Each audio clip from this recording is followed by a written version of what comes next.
watching the Forefront Church video podcast. And wherever you're at viewing online, we just want to say thank you and welcome. And one of the ways that we can help connect with you is we want to hear from you and where you're at and how we can help. And so head over to forefrontchurch.info after the message and click the Connect tab. It's a great way for us to help you along your spiritual journey as you connect with God and learn about Jesus. And so sit back, relax. We hope that you're challenged and encouraged from today's message.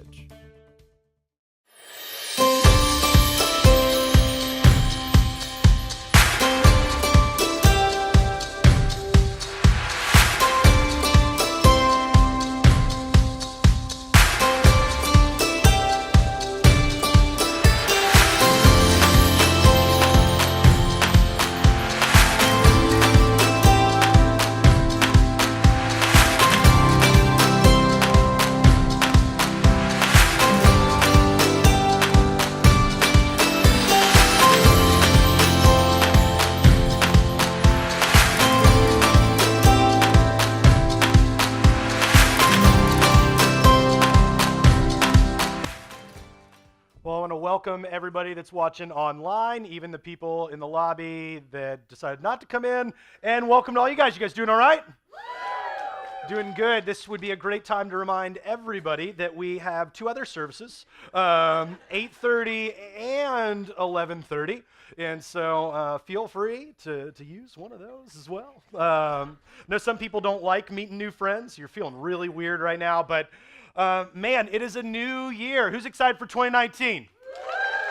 Yeah. There's a couple of y'all that are like, nah, man, 2018 was awful. I don't know what 2019 has in store.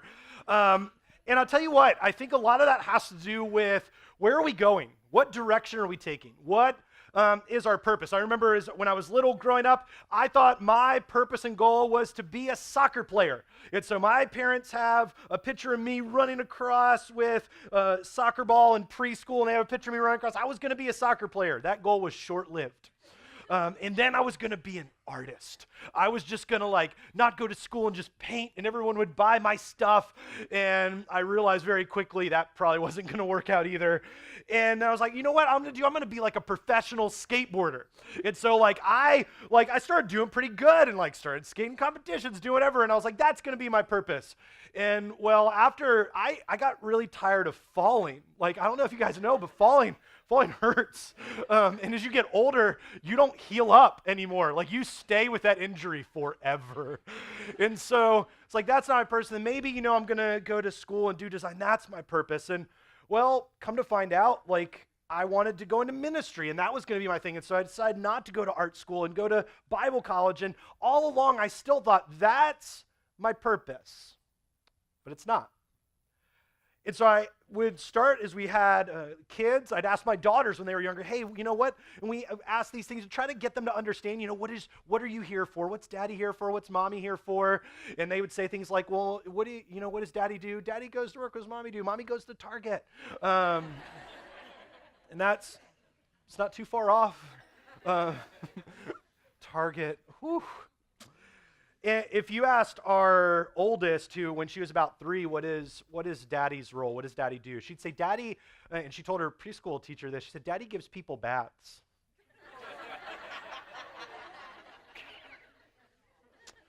If you don't know the context of that, it sounds extremely creepy. What does your father do? He bathes people. But if around church, one of the things that she would see as she was younger, and still sees to this day, because it happens all the time here, is people would come to Jesus. They want to give their lives to him and have a new start, and they would get baptized. We have a horse trough up here, which may sound weird to you if you've never been around church, but that sounds fine to us because we're close enough to Pungo. Horse trough it is. And people get baptized, and they say, man, I want to follow God and have a new life. If you ask our middle child, what is daddy's job? What does daddy do? When she was younger, she'd say, will you get up and talk to mommies and daddies about how to teach their bad kids? which I think that was from her perspective because she's probably our wildest of the three. And so I was like, well, that's kind of, but if you ask our youngest now, and she's 3 now, what's daddy's purpose? Like, what does daddy do? She'd be like, well, you talk about Jesus and you get tattoos. And I would not argue the second one is part of my purpose. My wife would argue differently than that. But I would still say to them, that's not my purpose. You see, I was writing some stuff down about purpose, and well, it's not about my job. It's not about my relationship status, being married. It's not your relationship status if you find yourself single. It's not about what the structure is of my family, my friends, my hobbies, talents, the people I connect with, or how many people follow me on social media. That's not my purpose. See, every year I read quite a few books, but there are a handful that I read every single year, starting out the new year. One of them is Jerry Bridges wrote this book, Pursuit of Holiness. It is, and if you pick it up, it's 17 chapters of the same thing. And so if you start reading, you get into chapter 2, Jason told me this book, and it's the same thing over and over. It is like a parent sat down and said, I'm going to tell you this, and you're going to forget, so I'm going to tell you again. And hey, you're going to be midway through, and you're going to veer off course, so I'm going to tell you again. And then it gets to the end, you're like, I think it might just be No, it's the same.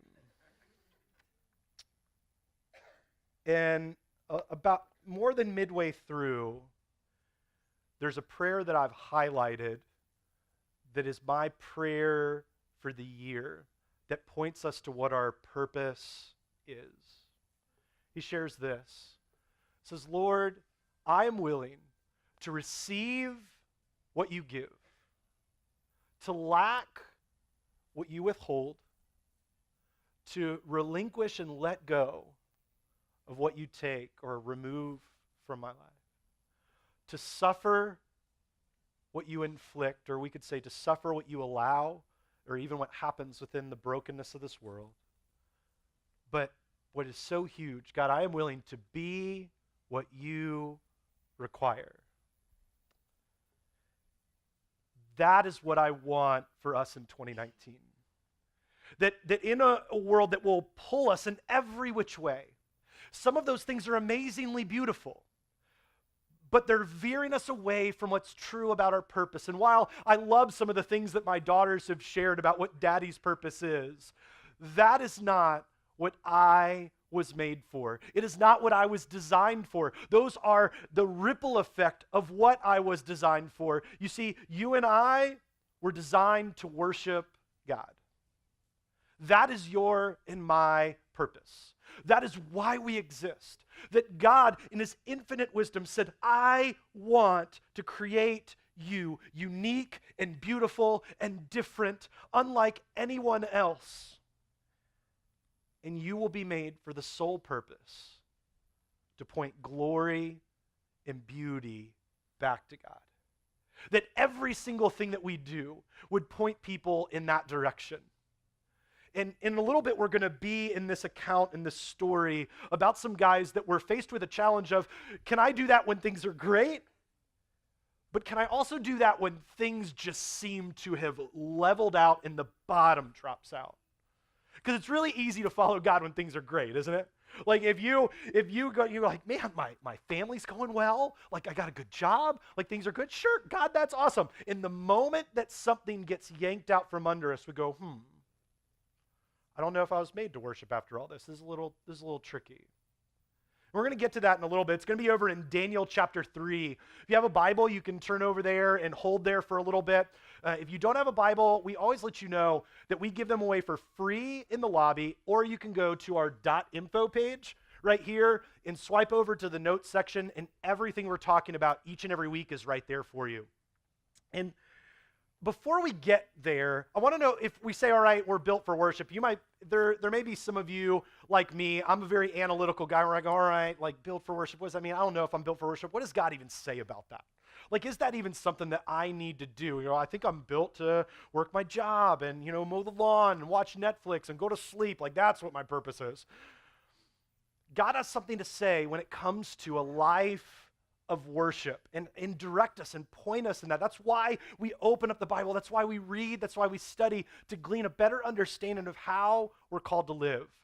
And the writer Paul writes over in Romans, he shares, "Therefore I urge you, brothers and sisters, in view of God's mercy, to offer your bodies as a living sacrifice, holy and pleasing to God. This is your true and proper worship." Now, before you start getting into, if you're new and you're just like, whoa, time out. I just read bodies as a living sacrifice. We're not rolling out an altar. We're not going to be like, everybody come up, and then just spears going through people. That is not how this works. And so you immediately start thinking like Indiana Jones and the Temple of Doom type things. That is not what the writer is sharing in a passage like this. What the writer is sharing is that you and I would say, you know what? Every day that our feet hit the ground, we have a choice. A choice to do what we want to do and basically live what is essentially a selfish life, that it is about us. Now, there's some things that are great and honorable and all that, but that we would say, you know what? I want to turn my life, that if God has a plan and a direction, that my worship would be aimed that way, even if my tendency is to want to go this way.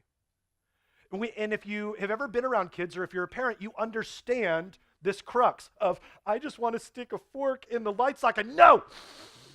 Why? Because we know it's bad. We know that's going to end in an ER visit.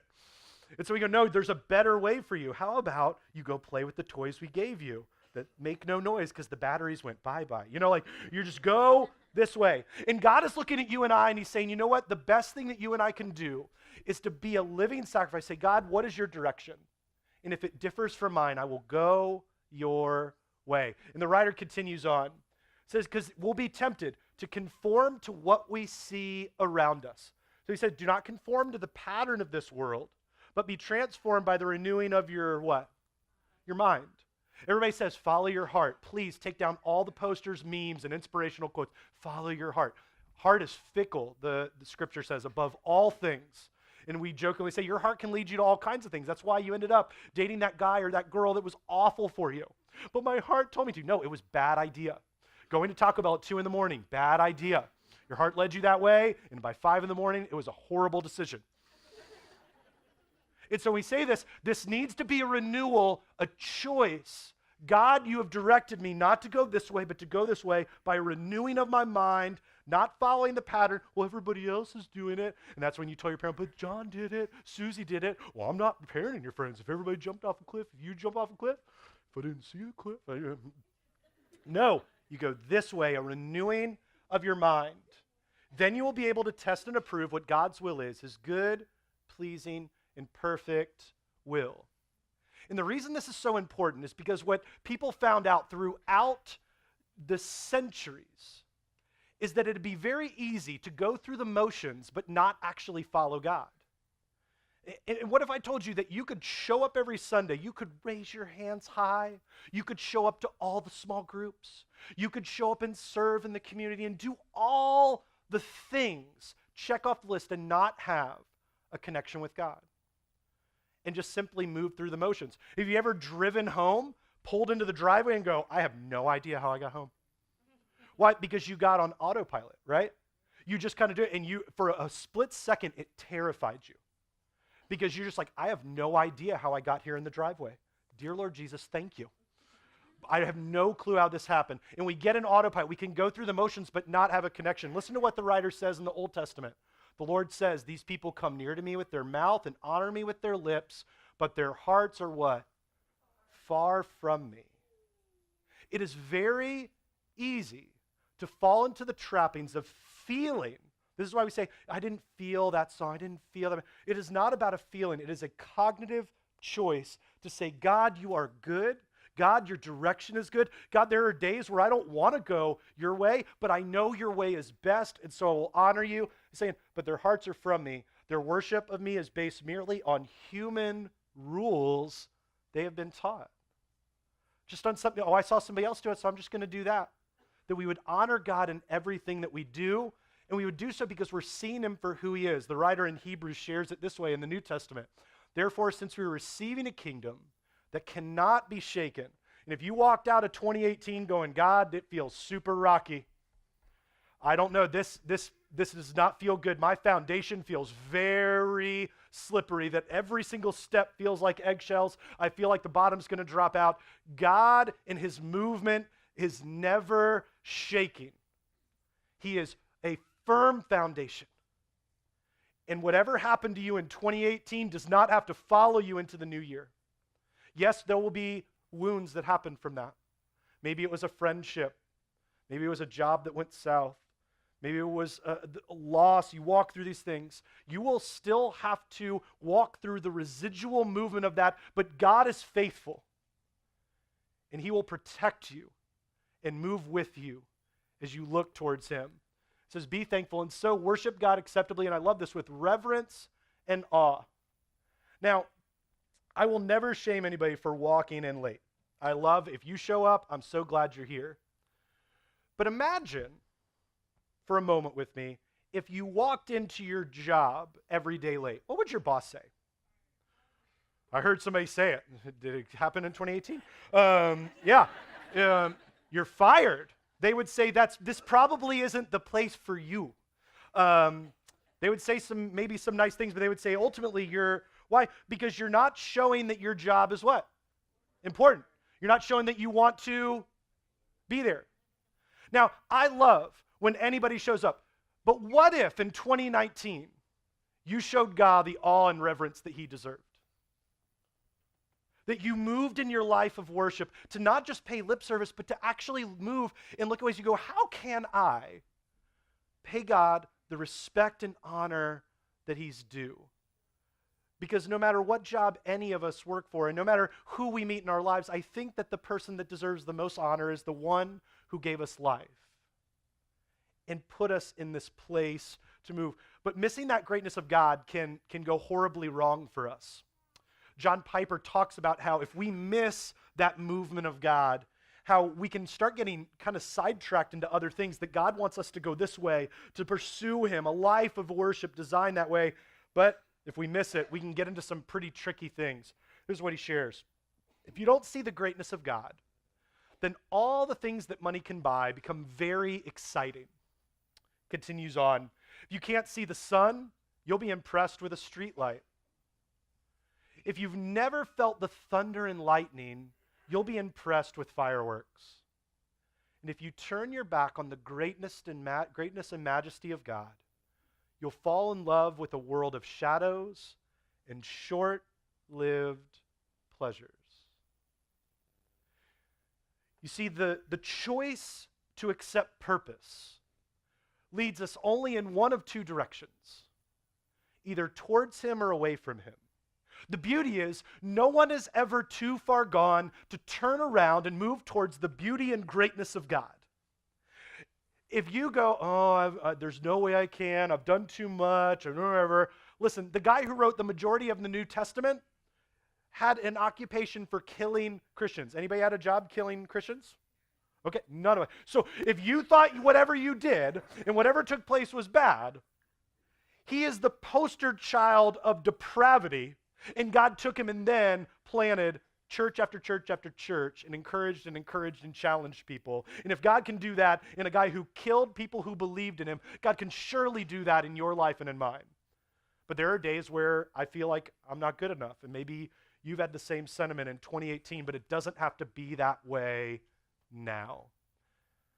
See, the way we express that movement of a life made to worship is that we were made to be known and to make him known. That is how you and I worship. That we follow God and honor him to be known by him, and you can't be known by somebody that you don't actually talk to, that you don't actually share life with, that you don't pray with, that you don't move in a community like this with. It can be easy to say, I can do that on my own, my faith is personal, whatever. There is nothing from cover to cover of God's word, the Bible, that shows that faith is an isolated movement. If anything, it shows that, it takes a village to be able to move and breathe and share and open up and connect with other people. That we worship by being known by him and making him known to others. You see, there's this little bit of a spark in each one of us. And I really petitioned my wife that I wanted like a big campfire thing. She said, we're not burning down the building in 2019. So she said, you need something that if you drop it, it goes out. And so no faith in me at all. But in each one of us, there is this spark, this fire that we ask ourselves when we lay our head down at night, what am I here for? Why am I designed? What does this life matter? And the circumstances that happen throughout that day, throughout that week, those months and those years, either cultivate that fire or try to fight it by putting it out. You see, and the only way to keep a fire moving, see right here, she picked the one that has the double thing, so even if I take off one, it's like a whole child like nightmare. But even if I were to hold my fingers here and I was like rock solid in my hand, eventually the fluid is going to go out. The only way to cultivate this fire and to keep it moving is to be able to constantly stoke that fire and cultivate that. And if I leave the fire, if I walk away from it, it is going to go out. It's a constant, ever-moving, directional, God, I'm going to dive in. That doesn't mean that you're going to sit in your house all day, sing Kumbaya, and never talk to anybody who doesn't love Jesus, okay? That is not, please don't hear that. That also doesn't mean that you're going to stand at the boardwalk with a big sign of all the different sins that people have, or whatever. We do not talk about any of that because that is ridiculous. No one has ever come to Jesus from someone shouting at them. They came to Jesus because they felt loved and accepted. And so this movement that we have, we cultivate and we move it. And I love C.S. Lewis, who is someone who didn't even believe in God, then turns to him, puts it this way: a man can no more diminish God's glory by refusing to worship him than a lunatic can put out the sun by scribbling darkness on the wall of his cell. See, there were three guys who were faced with this challenge, because here's the real challenge. It's easy to worship God when everything's going good. It's easy to let, oh, it's great, life's good, all this stuff. Maybe, in the new year, or 2018, your marriage is thriving, or your kids are doing well. Or maybe for you, you were single, and then you're like, I don't really like being single. And then you found that guy, you're like, woo, 2018 so good. Like you were just, like all these things started happening. You're like, man, I am, a lot of Christians, it's kind of overused and abused, like the term blessed. But I think there's something to the beauty of what God does, because there are blessings from God. There's a movement of God. But when things go south, when things get difficult, where do we turn? See, there were three guys you've been holding over there in Daniel who had the opportunity to turn away when things got difficult. There was this king. His name was King Nebuchadnezzar, and he looked at all the land. He said, you know what? I want to build this extremely tall idol, and I want everyone to worship me. Or there were three men that said, you know what, we worship God and not you. And when the music would play, the entire city would stop and worship this idol. Except Shadrach, Meshach, and Abednego. And word got to the king that these gentlemen were not doing what the king had commanded. Maybe for some of us, we've been told, worship God, that is your purpose. And then we experienced a life-altering event, and it shook our foundation. And we had to answer the question, am I going to keep following him even in the midst of this? And I want to let you know that if you've had a moment where you've pondered whether or not you want to keep going because something happened, me too. I've watched it in my life and in the lives of my friends, and it's heartbreaking. And I want to let you know that God's heart breaks with you, because that's not the world that he designed. When sin entered the world, it shattered the very nature of the design between creation and the Creator. And it started severing these ties, which is why we have Jesus, to bring everything back together. And these three men said, we are going to honor God. We're not going to do this. And word got to him, so they got brought before the king. The king said, you're going to bow down. You're going to worship me. I said, King, we're not going to do this. I said, you know what? I want to have faith that you guys are going to be good. And so I'm going to sound the music again.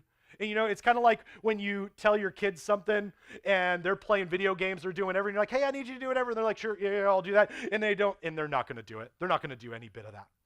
And the king goes, you know what? Maybe you didn't hear me quite clearly. We're going to play this music again, and you're going to bow. And the response that these guys had is what I hope for our 2019 and into the future. This is what they shared with the king. Shadrach, Meshach, and Abednego replied to him, King Nebuchadnezzar, we do not need to defend ourselves before you in this matter. If we are thrown into this blazing furnace, see, the king had this furnace that was absolutely huge, and he could get every single one of them in there and kill them. We're not talking about, oh, they're just going to be in trial, whatever. No, they are being faced with death. We do not need to do that. If we're thrown in the blazing furnace, the God we serve is able to deliver us from it, and he will deliver us from your majesty's hand. Now, if we stop there, I'd be, aw, God can help us. God is so good. Like if the story was always, and if someone has told you, I want to make sure you hear this. If someone told you along the way, if you follow God, everything will always be perfect, I want to let you in on a little secret. Following God doesn't mean that you won't experience hurt. If someone has told you that, that is a lie. But when you follow God, you have hope, not in something, but someone, in a joy that surpasses all understanding. That even when things get hard, that even though there's a time for mourning, that eventually joy will always rise to the surface. That hope will always rise to the surface. It may take some time, because this following Jesus thing is more like a crock pot and less like a microwave. And so if you think in the 2019 that you're going to fill the room and you're going to be like, yay, and then never come back, I want to let you know that this will not sustain you. It'd be like eating one meal a month and thinking you're going to survive. It's just not going to happen. But as they face this, the tide turns in their response. Look at this. But even if it does not, even if he doesn't, we want you to know, Your Majesty, even in the face of death, they're honoring the person who wants to kill them by noting them as their name. And we can learn a lot from this. Whether you agree with political parties, whether you don't agree with political parties, there is something to giving honor even if you don't agree. And we can learn that in our jobs, within our families, within a structure of society, that there's honor even in the face of hardship. Your Majesty, that we will not serve your gods or worship the image of gold that you have set up. Now, the beauty is that God protected them. But some things that we learn in this is that worship is lived out when we foster connection regardless of what? Circumstances. That when things are going great and we're like, oh, it's so good to follow Jesus, and we come and sing and we lift our hands, that even when the bottom falls out, and I want to read you some notes that I've written just to myself because I'm sure all of you follow Jesus perfectly, and I'm the only one that messes this up. So I need to be as earnest and frequent with my prayers of thankfulness as I am with my prayers of hurts and wants to God. My worship isn't something that I show up to. It's something that I live and breathe. That if I can't worship God well, even when I fight with my wife, or I yell at my kids, or I fail as a friend, then I don't have the faith that's strong enough to have a true connection with him. I need to worship him in the good, and especially in the bad. You see, part of that connection is fostering that, being connected with him. Doing that day in and day out. Saying, God, I know that this way is what I want, but I've heard you say there's a better way in your son, Jesus. So God, I'm going to worship you. I'm going to follow in his footsteps because everything he taught was countercultural. That's why the globe on our logo is upside down, that when we encounter Jesus, that he turns our world upside down. And as we share that love, it turns other people's world upside down. But not only that, in this movement of worship, worship is lived out when we share the journey with others. Here's some personal notes for me that I'm sure, again, aren't about you because you guys are perfect at this stuff. I'm the only screw up. So sometimes I don't share my faith with others because I feel like a failure. Sometimes I don't share because I feel like I'm not a good husband, a good father, a good pastor, or a good friend. And then I had to write some notes to myself about that word, failure. And I hope that for 2019 that we can erase that from our vocabulary. You see, God isn't about failure or victory. He wants obedience. See, victory is about self. I claim victory. That's about me. God, I will walk in obedience. That is about Him. That if I'm going to live a life of worship for Him and give that away to others, that it is not about failure and victory, but obedience and also disobedience. Because disobedience means if I fail, it could have been somebody else's fault. But disobedience means that if I turn this way, then the onus is on who? Me. The onus is on you. But God, I'm going to be obedient to you because my ultimate goal in worship is to be made known and to make Him known. And in 2019, you and I have a choice. Standing at a crossroads, God, will I look at that spark, that question inside of me and go, God, I know that comes from you, and I'm going to foster that and pour every energy into that, or will we turn the other way and let that fire go out? My prayer is that you'll make the choice towards Him, but that choice is yours. Thanks for tuning in to the Forefront Church video podcast. Our hope and prayer is that this has left you encouraged and challenged you in your faith. And you might have some questions and some ways that you want to figure this out, and we want to help with that. Head over to forefrontchurch.info, and there's a couple different ways that you can connect. Click the Connect tab and let us know how we can be praying for you, or a staff member can be contacting you this week. Maybe you have just been encouraged by this and want to support the ministry here at Forefront Church. You can click the Giving tab, as well as other tabs that are in there to help you along in your journey with God. And so we're thankful for you. Thanks for tuning in, and we cannot wait to see you again here online on the video podcast. We love you, and we'll see you then.